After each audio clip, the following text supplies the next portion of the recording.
What's good, YouTube? We got Jubilee. You want to play the victim that they took your rights. You want to play the victim that you can't have guns. You want to play the victim that you can't do this. Like, what about it? You can still go out and live life to the fullest of your potential. I'm not playing the victim. I these rehabilitate my life exes. too.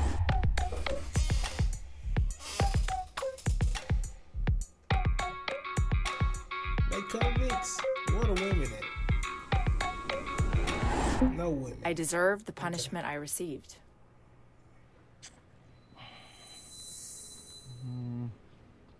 I somewhat agree with my sentence because I did the crime. I was guilty. I robbed somebody. I had a gun because I had a 10-year gun enhancement. So I guess, like, under the law, I did what they said I did. But also, I feel like I've seen a lot of people that did worse than me that had way less sentences. I got 16 years for one robbery. I seen people 3 years, better lawyers, you know what I'm saying? They barely get 2 years. It's probably because you were solid and the other ones weren't. Well, honestly, I did the crime with my brother, rest in peace. My brother died while I was incarcerated. Sorry. Me and him were on the lick. I got a distinctive look. So they said, we know it was you, for sure. And then we think it's him. So I'm for sure like, it ain't him, and it was me.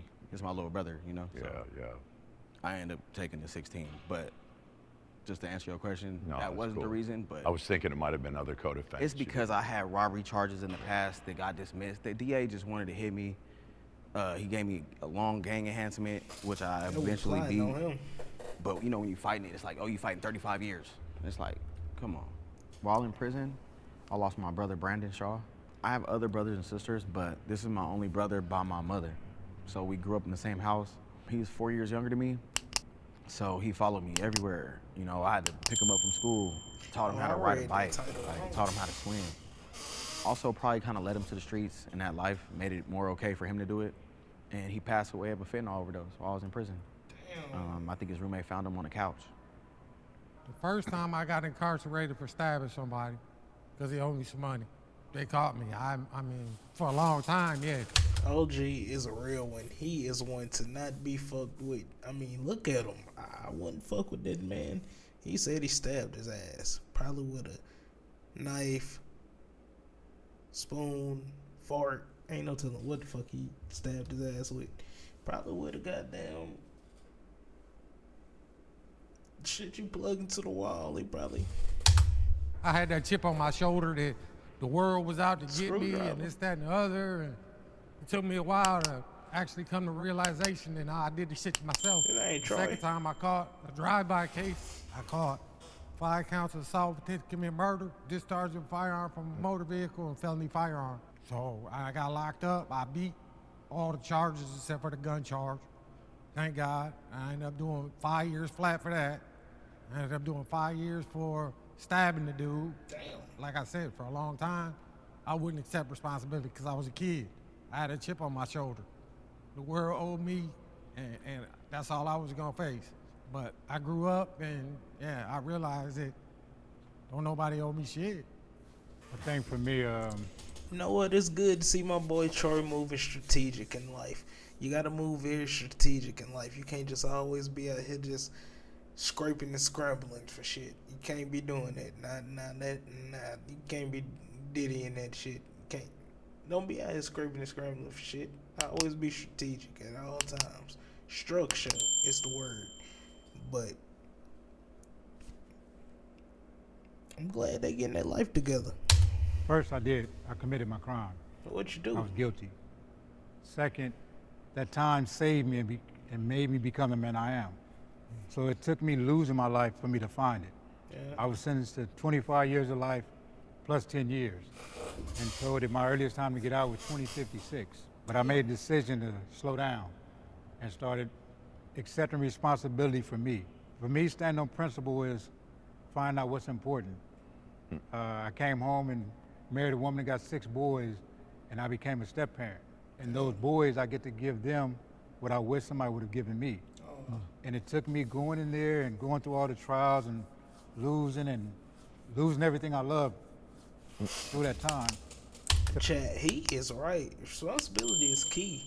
Look, If you don't own up to your responsibilities, you're just gonna keep fucking up. You always be a fuck up. You don't want to be Mr. or Mrs. Fuck Up. Don't nobody want to be the fuck up of the life. Now, you can fuck up and survive out here, but it's only so much fucking up you can do to where shit just gonna be fucked up and in shambles. You don't want that shit. Go figure that out. Stop fucking up. That's what you need to do. But in the meantime, don't be out here being scrapes and scrambles and shit. Don't nobody want no broken eggs no fucking well. That shit expensive.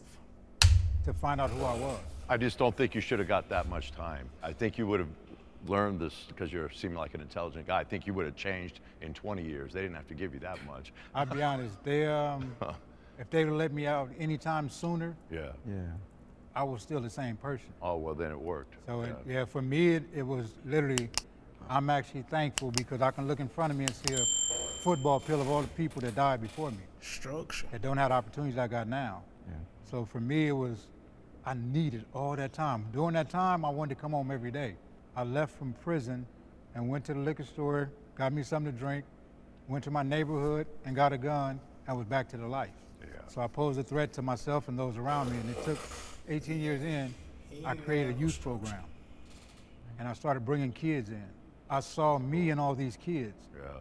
And it gave me, for the first of my life, purpose. And now I live. After you live the life I lived and taking so much, you feel like you can never repay your debt. And part of that restitution is everything that I'm doing now. I'm going to move over here before I speak.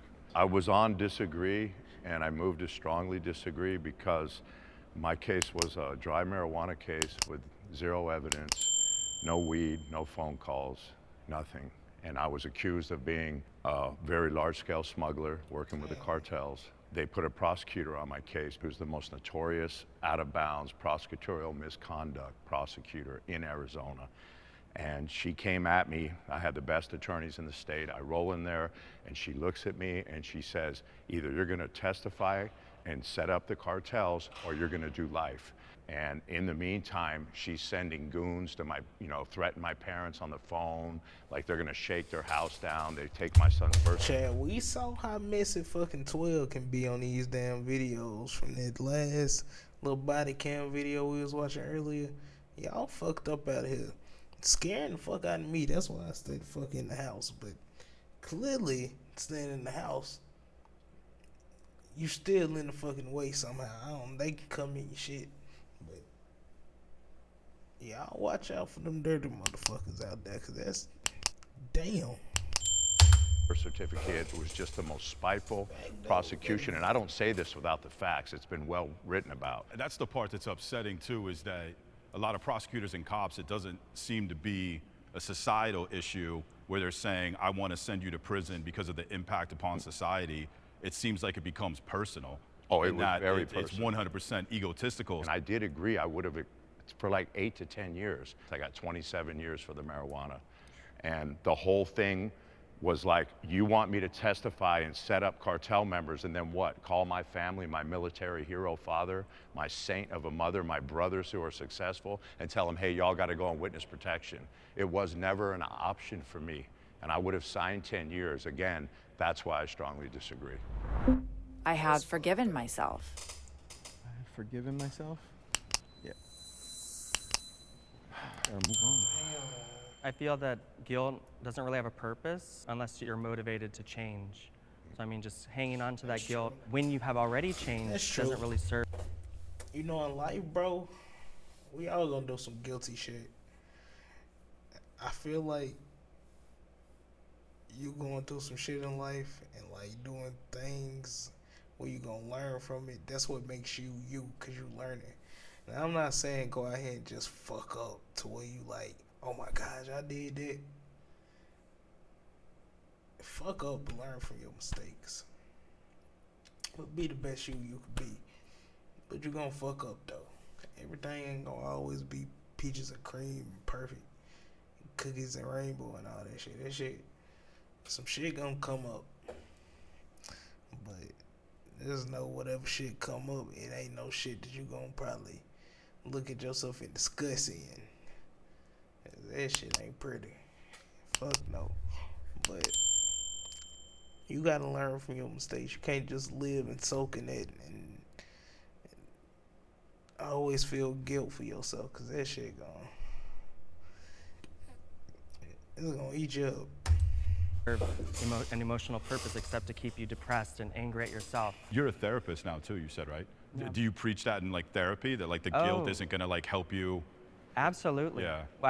When I first became a therapist, I was working in different agencies in Orange County and LA County, helping people that were moving from prison and jail, reintegrating back into society, where we, housed them in sober livings and helped them go to the DOR and, learn skilled trades. And I'm pretty sure a lot of us have some trauma, right? But I've noticed a lot of the clients that I work with, extensive trauma histories, right?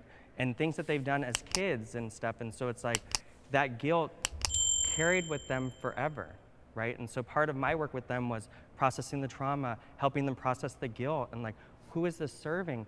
The people that you were bad against, they've forgiven you. Why can't you forgive yourself now, right? What is the purpose of that? I think that's a big part of people that have been incarcerated, is holding on to the guilt.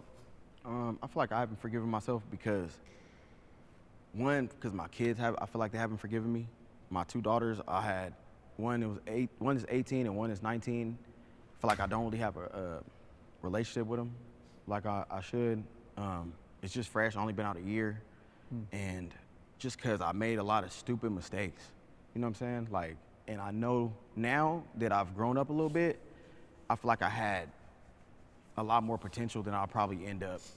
I'm 40 now, so the things I can do are limited. So it's like, dang, I wish I would have realized what I had. I come from a good family. I wouldn't really say his life is limited just because he's 40. Yeah, he fucked up and he might have went to jail at a young age. And then probably after that, ain't no telling what else probably went bad. But, bro, you gotta use every year to be a better you that you could be. And just goddamn, I always know that it ain't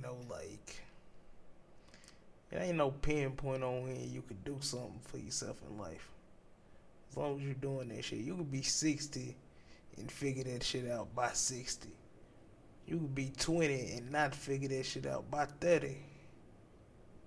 Feel what I'm saying? So like, you just gotta not limit yourself and live life, but do it in a mindful manner to where you don't fuck up. I got people that love me. Everybody doesn't have that. So I feel like with me having that and still making those terrible decisions, it's like, it kind of burns me up, makes me angry with myself. See, I told you. And also because my brother passed away while I was in prison, I was angry with him for his behavior, and I just never got the chance to say goodbye because I was so mad. I was like, man, I'm gonna break him up when I get home, we're gonna fight and then we're gonna hug. But I never got that chance because he passed away.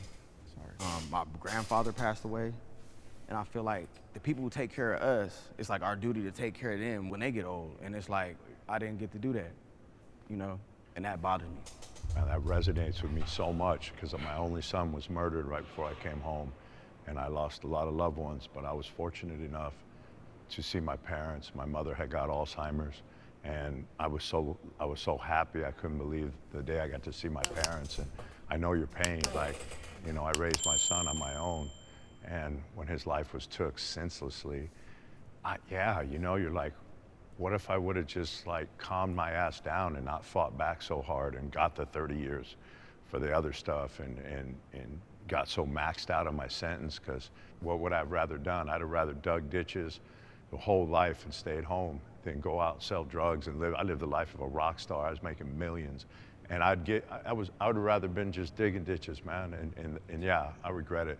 I know what you mean. It sucks not to see your people.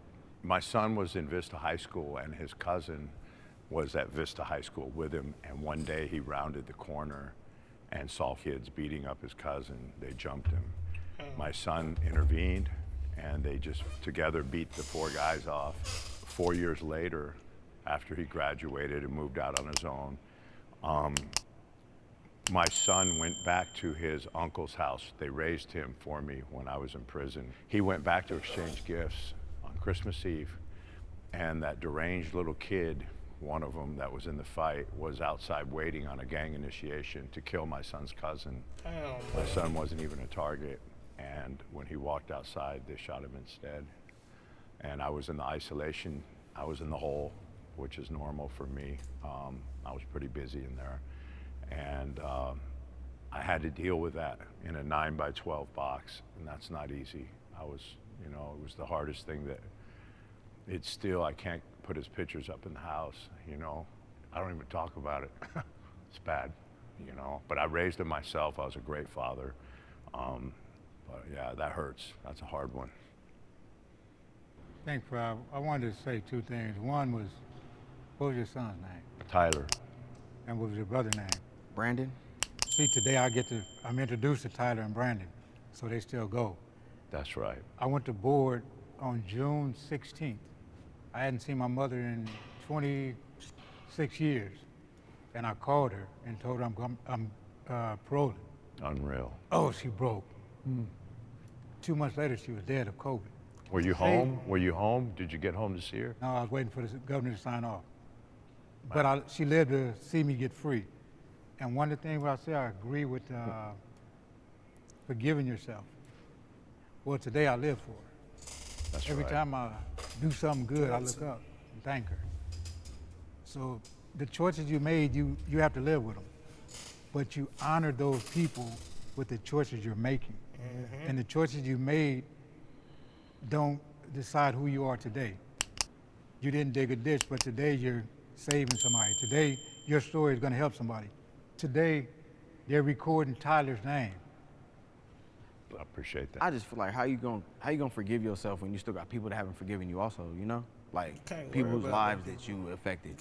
My kids, they grew up without no dad, or That's all they really trying to do is bring that's you the back. thing. Now to that one's same 18, one's spot. 19, and they doing their own thing. And I can't, I try to, I send them money, I try to All you can do is be there for them, man. I mean, if they can't accept that, what more can you do? Okay. All you can do is be there for them. You could ask them. I mean, they're still young, right? They still have their whole life ahead of them. No, I'm hoping. It's just like no, I'm sorry. Oh no, I was gonna say you can ask them like, what do I have to do to get your forgiveness, or what more can I do to make us better, right? I think a lot of times, at least when I've dealt with parents and stuff like that, they just tell their kids like, well, I did what I did and I had to do what I did.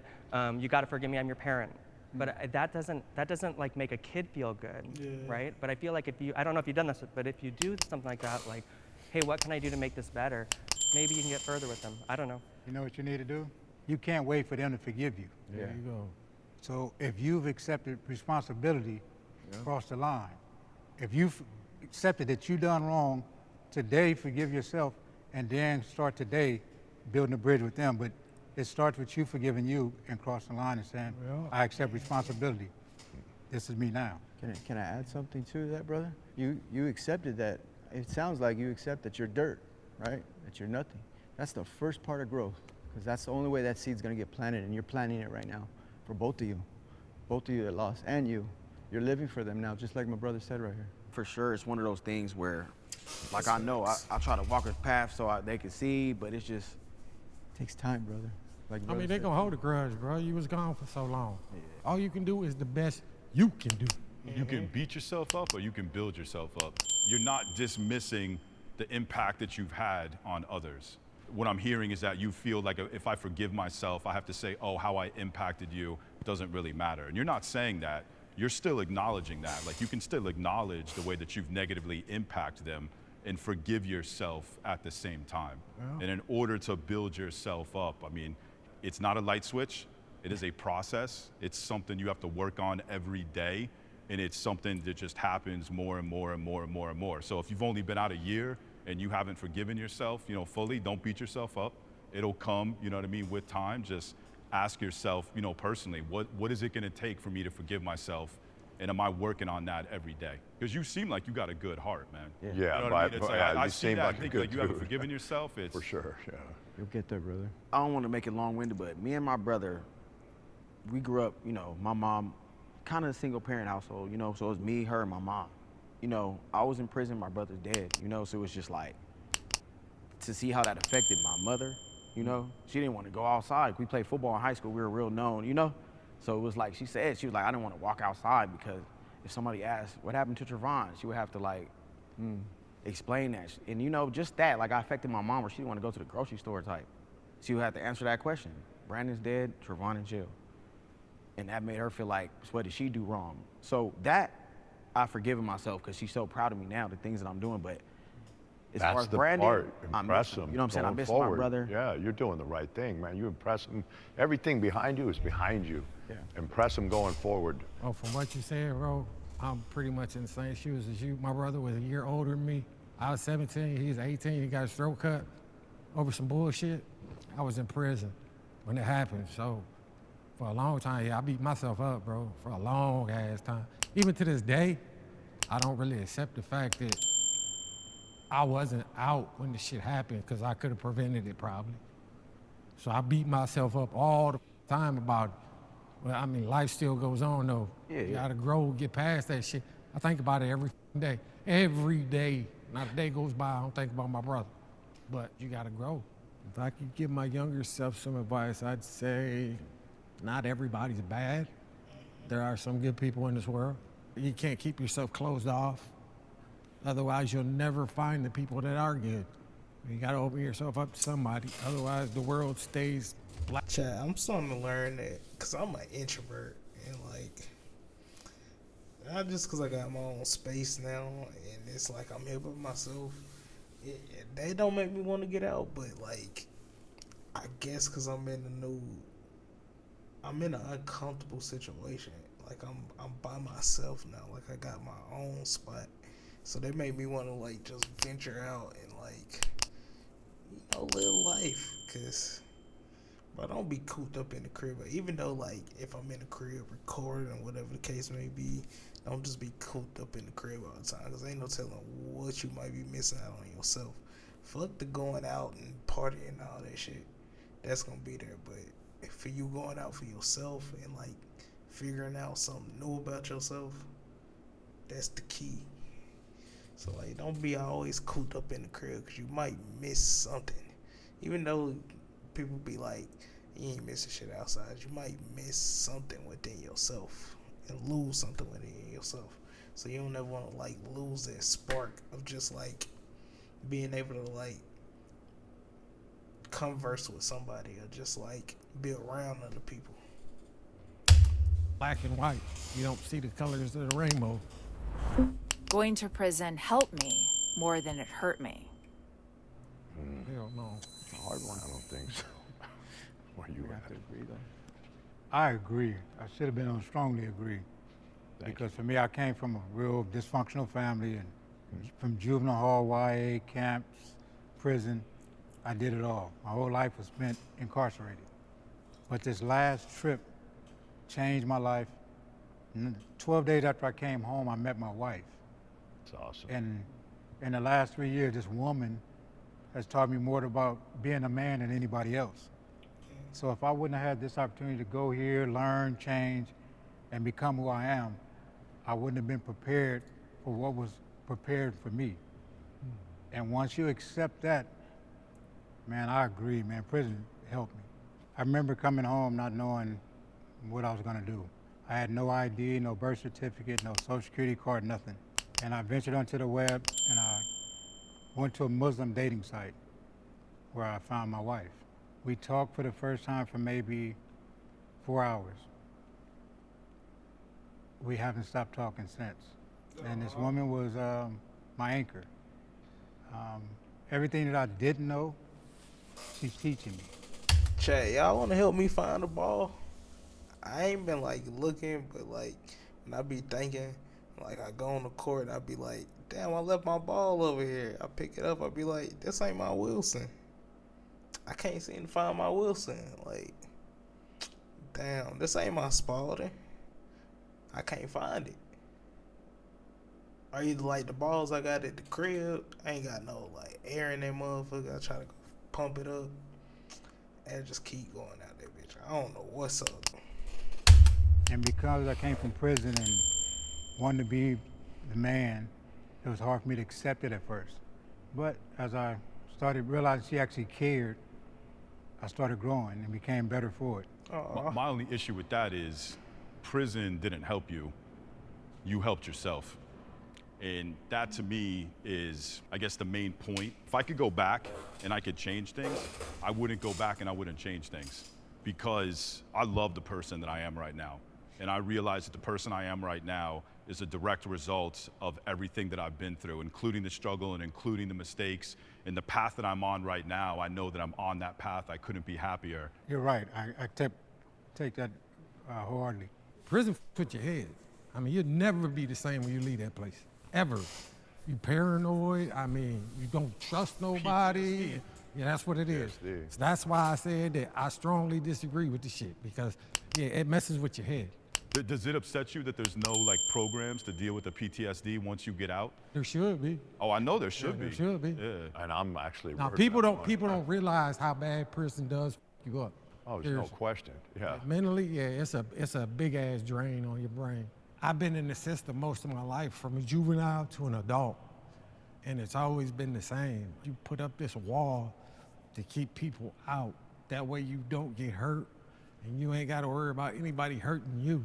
And it's really hard for me to break down that wall. I mean, it interferes with relationships, it interferes with a lot of stuff, but I mean, I can't break through.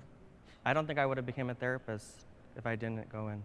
And a therapist helped me with my PTSD, and so that's why I'm giving back. I mean, yes, I believe that there should be like agencies that promote that. Like, hey, once you're out, like, we can help process your PTSD, right? We can help process your trauma. There's not enough like marketing, but I agree with you. But there are agencies that the therapists are there, but I think, you know, there's a lot of shame and guilt and going to a therapist. But the help is out there if people look for it. If you're saying that prison is the cause, then everywhere where there's prison, everyone would make better choices. And that's just simply not the case. The case is that the majority of people repeat offend. The recidivism is high because they just kick you out of prison after doing all this time. I got 11 years in the hole, you know, and it's like, they just kick you out. Guys come from Supermaxes, ADX, they give them 1 month on a GP line, and then you're in society. And it's up to you to get, you know, you get, what, Medi-Cal, I guess, you gotta go get the free insurance. And a lot of people that are proud are really hard to talk to therapists, I know, because people have told me, hey, you need, because I have a flip temper, I still do. And it's like, but I'm doing better, I just moved out of LA, now I'm doing way better.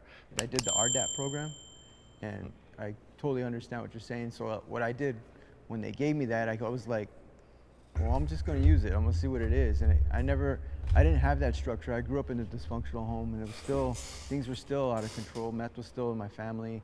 So it was like, I didn't have any of this structure, and then I didn't really understand. And I was like thankful to God that he took me in at that time, because I was a hothead before, like some of you, you know, different times he would have got me. I don't know what decisions I would have made back then. I kind of went in with more of a clear understanding that I'm just gonna do my time the best I can and come right back out. And everything they gave me in there as an opportunity or a program, from work to drug rehabilitation, I took advantage of it. I used it. The whole process helped me get clean. Like, I was on dope for a long time. I didn't have a clear head.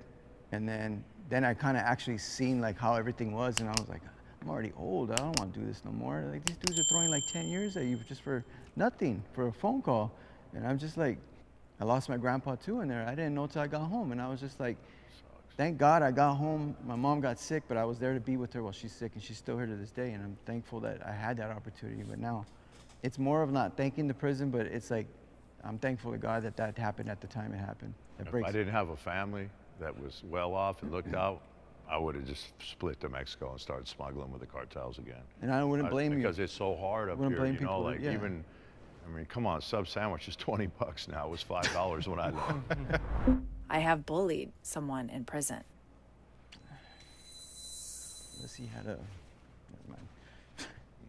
I'm actually surprised to see so many people that haven't. But to me, bullying is just part of the aggressive nature that comes with prison. You know, if somebody come in and they've been off drugs and they sleeping for 3 days and ain't showered, you know, we only finna say that one time, like, get up and shower. And after that, it's hands and feet. Also, I was trying to keep people off my back. So off top, you know, I got a little education. You know, skin color, whatever, I felt that people would take me as being a joke. I bullied weaker inmates in prison because I was weak myself. I wasn't prepared for the system, right? Like, I talk different than inmates.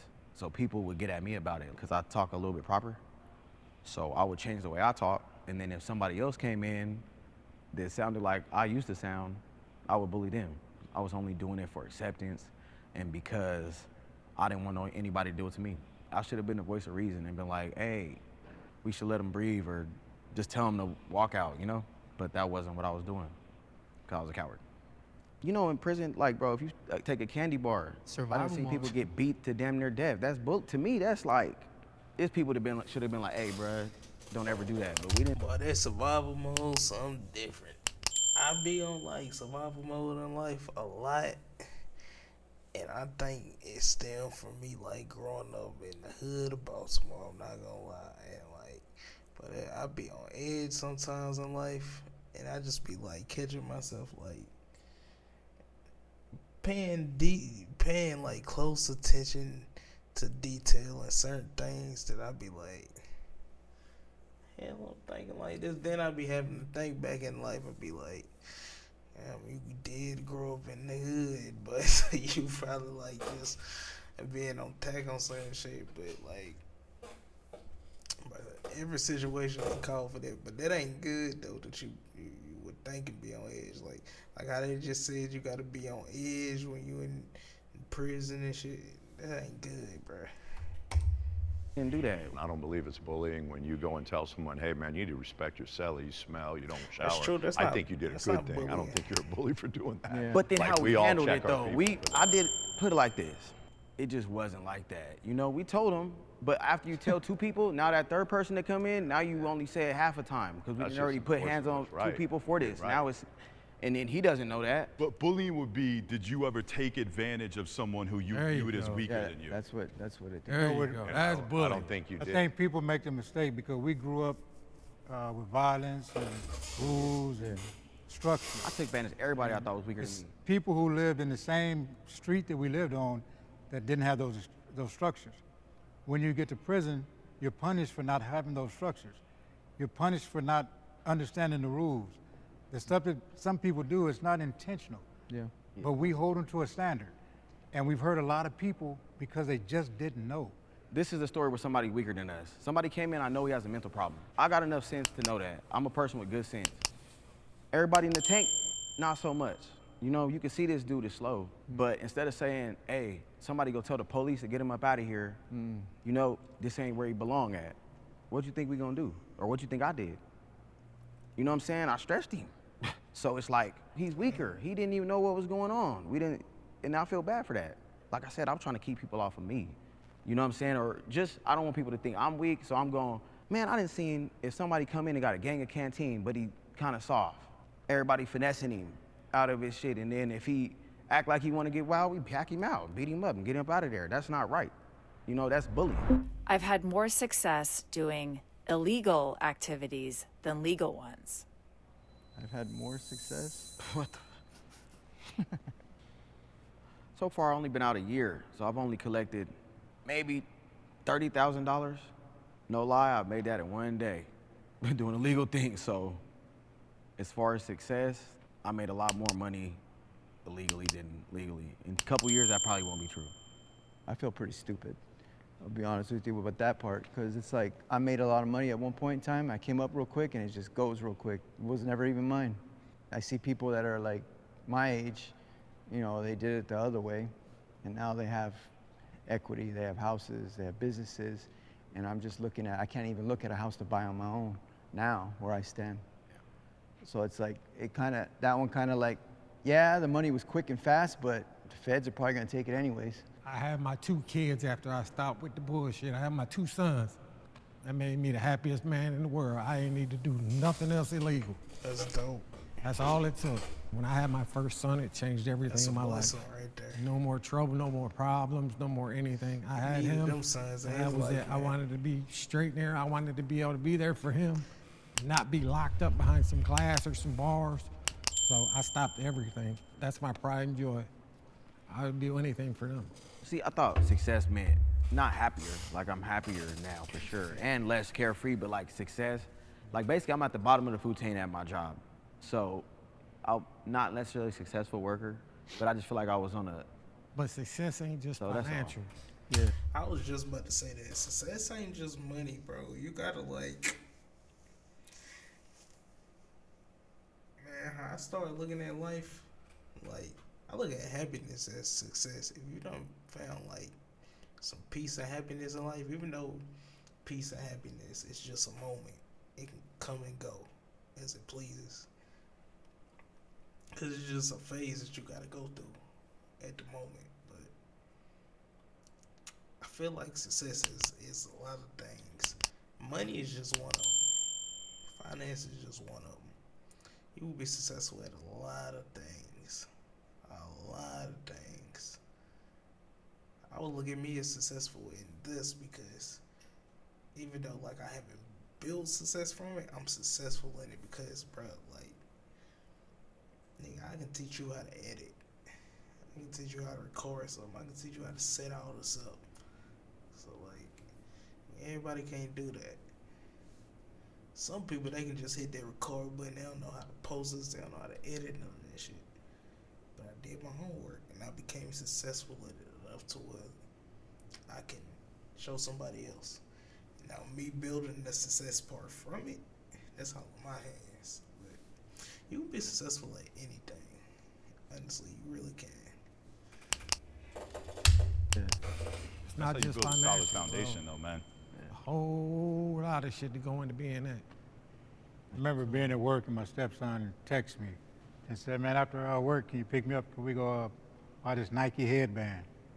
And I remember going and picking him up, and we went and got the Nike headband. I worked all week to give him that Nike headband. I didn't steal, I didn't do nothing wrong, and the feeling that it was mine to give to him was priceless. So anything I made doing wrong didn't count. Well, I personally definitely would never come close. My life was absolutely lopsided, like the illegal money. I was a smuggler for 15 years straight, never got caught. I had houses all over the place, cars. I had a net worth of probably $7 million in the 90s, half of it cash. And no, I haven't. Definitely it outweighs. The illegal stuff made way more money, but I did do good Bro, you sound like in the buying dad homes and redoing them and using my own type of designs. middle. And you know, I would buy a That's some house that Breaking wasn't Bad. finished, and then I would launder $300,000 in the swimming Damn. pools, the tennis courts, and I was good at it. But the money came from illegal activity. It came from weed, you know. I mean, like he's saying, I was making $400,000 a truck one day in New York, 1,500 pounds of weed. I'd take it from Arizona there, and it's just, you know, I mean, that's just being honest. No, but I intend to make way more legally than I did illegally. I'll be honest with you, though. You talk to a lot of people who are business owners, and they will tell you they'll only hire felons, especially people that were selling drugs, because they're hustlers. Yeah. They really are. I was on bail in New Jersey. Yes, they is hustlers. Bro, I know some felonies, and I've known some felons that taught me the game of hustle. Like, bro, it's like, I don't know, bro, you ever been around somebody that know how to hustle? That just know how to hustle? No matter what they doing, they know how to get that money. Damn, that look different. But I respect the feelings that know how to like get the hustle the illegal and the legal way. Meaning like in the past they probably did some illegal shit, and then in the future they like just learn the legal game and they like just become like a hustle, a crazy ass hustler on the legal game. That's some different type of shit. Cause some of them be thinking like, I never see no illegal life. I never see shit that's legal. I'm always gonna be the illegal person. For them to get out of their mindset and break into the legal game and just do it the right way. Jersey for 3.5 years. It was the first legal business I ever started. I had no experience, and we did $2 million in revenue our first year in business. And that just kind of opened my eyes, like, shit, if I take all of these skills that I was using, you know what I mean, to traffic and do illegal activities, it's just, holy shit, you apply it to something legal, and it's just like, my story is not the only one. There's plenty of people who are ex-traffickers, and you look, and as soon as they step into the arena, with legal businesses, and they take off and they skyrocket. So I just think that it's like we all have great energy. It just got misdirected. So we have to understand, hey, look, we are hustlers. We are hard workers. We just gotta remove that stigma. A friend of mine's about to offer me a job. They own 1,300 acres of avocados, brokering them to Erewhon Delis, Trader Joe's. And I looked at him, I went, damn, I can make as much money doing this as I did selling weed. And it's the same skills. It's the same exact skills. It's just you're selling something else. Yeah. And it's about being, cordial, able to interact with others, and, it's sales. It's no different. It's just one's legal, one's not. Most people believe ex-cons can change. I think anybody can change, bro. It's a mindset. Well, I agree with the prompt because nowadays there's so many. They saying, I can see why they would disagree, because some of them motherfuckers in that game right there, ain't no changing them motherfuckers. That's they code and they living with it. Many foundations, organizations, charities. There's a lot of jobs that are on the list that hire felons. There's the ability to start businesses like Homeboy Industries. There's like Homeboy Industries that came up off of helping nothing but convicts. Second time around, I feel like people are more understanding. I just think that if society believed that ex-cons could change, they wouldn't make you have a record that cannot be expunged. I think it is absolutely horrible and disgusting that you have that record for the rest of your life. And I understand there are some crimes like, pedophilia, that those people, I think it's a psychological issue, they're probably not going to change. But when it comes to selling drugs and crimes like that, it's a stain that you have to wear for the rest of your life. I can't have, my firearm. I've never committed an act of violence. I've never violated somebody's autonomy. And that's something where it's just, if more people believed that ex-cons really changed, I think that there would be more people calling for criminal justice reform to try to restore our rights. I try to say that you're wrong, bro, but it sounds like from everything that you said since we've been out here, it seems like you just want anarchy in the United States. You don't want nobody punished for drugs. You don't want nobody punished for guns. You don't want nobody... I never said I don't want anybody punished for guns. I just said if I haven't committed an act of violence, why is it that I can't have a gun to protect myself? Because you still evidently have committed some kind of crime. If you can show me that as a result of my actions that I have a propensity towards violence, then you could justify my ability to not own a gun. But criminologists, people who have PhDs in the study of criminal behavior, say that I have no more likely to commit crime. Oh, and I agree with that. Yeah, but regardless, so then why should my right to have a firearm be withheld? Because we're in the United States of America. They set the laws. That's what you got to abide by. Okay, but why are the laws set? To protect the people, hopefully. To protect the people. And my whole point is, if you look at the criminological research, it's not protecting the people. So you're telling me that the laws that we have, as far as police departments, military, whatever, you're telling me this shit don't work in no kind of way? I 100% support the police when it comes to things like, violations of autonomy. If someone is robbing you, if someone is stabbing you, you need the police to show up. That is completely and totally different from things like white-collar crime and things like drugs. I'm just going to comment on what you said about expungements don't exist. I'm living proof that an expungement does exist, right? So did the crime, did the time. I had a felony for me and a group of friends stole a car, but the crime was not originally supposed to be a felony. My deal was a misdemeanor. The judge hiked it up to a felony. But the thing is, I went to school, got my bachelor's, got my master's, became a therapist, got an expungement. There are so many agencies that help people expunge, agencies that will pay for the expungement costs. So I disagree with that. But I think that a big portion of society still believes that, once a criminal, always a criminal. See, but at that point, bro, I feel like you as a person, you cannot lose yourself in that past. You feel me?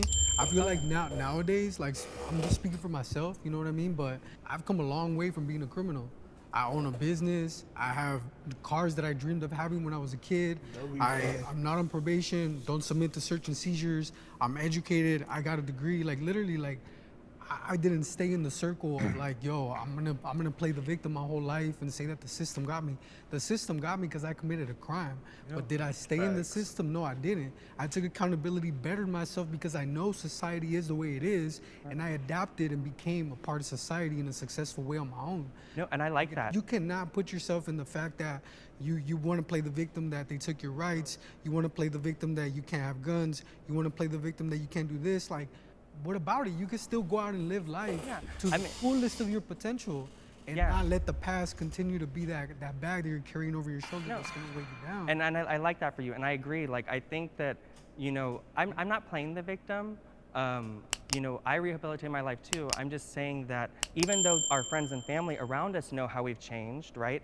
Society in some views, right? And I'm not gonna like name parties or whatever, they still can see people as a whole as like, oh, they can't change. People do look at you differently. I think even in the working world, some colleagues, because I have lived experience, both, you know, with incarceration and drug use. A lot of like other therapists don't have lived experience like that. But I mean, you know, getting to know them and they see who I am and they see like how it's benefited me and it helps inform my work and my practice. I get that judgment kind of erodes. You hit on a lot of points that's kind of like what's going on, what I see in our city and downtown. It kind of blows my mind that, you know, what I do as a job, I'm watching people do meth right there in front of me, and they're doing fentanyl on top of that, and it's kind of like they were so hard on meth back in the day, and it's like, you know, that's what my charge was, conspiracy to meth, and it's just like, I don't understand what changed. Like all of a sudden you were busting everybody, putting you in gang injunctions, they're gonna do all kinds of stuff, but then yet you have all these people in Skid Row, you have all these people in the park, like, and then now I'm hearing that there's money missing and all this, so it's kind of, it is disheartening.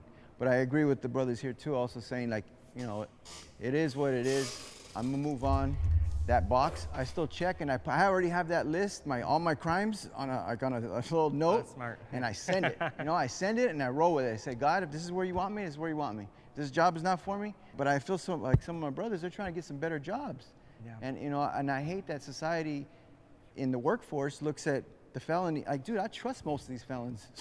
Like, I trust people that done time. I mean, these are solid people that took their time and they, you know, they did what they did, and you know, and I wish companies knew that. I wish companies had that mindset, like, hey, these guys are solid. You know, yeah, they messed up, but they want to change. I want to give them the opportunity. And so, like, if that goes out to anybody, don't be afraid. Just put what you put, and just be yourself, and just go for it. Build on yourself. It's unfortunately the way things are not the way I think they should be. Hopefully, with this tape, that a lot of people get to see, like, especially people that are dealing with maybe stuff they're struggling with or committing crimes. My hope is that people give people the chance to give them that second chance to come back in their families and their lives, and that to check in on people. I feel like a lot of hurt people.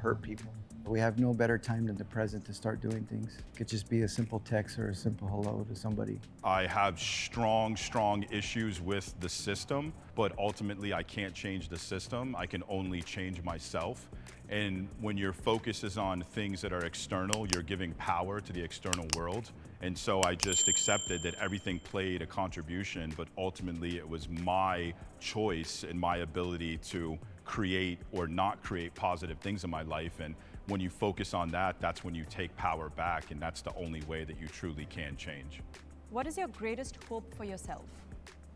Honestly, that I have a positive impact on everybody that I come across, that I meet, not just friends, I mean, like acquaintances, whatever. I hope I have a positive impact on them.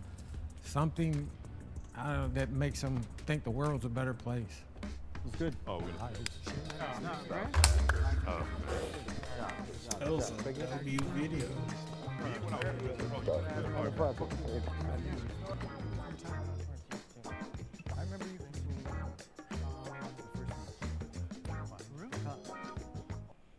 It was a W video chat. I'm not gonna lie.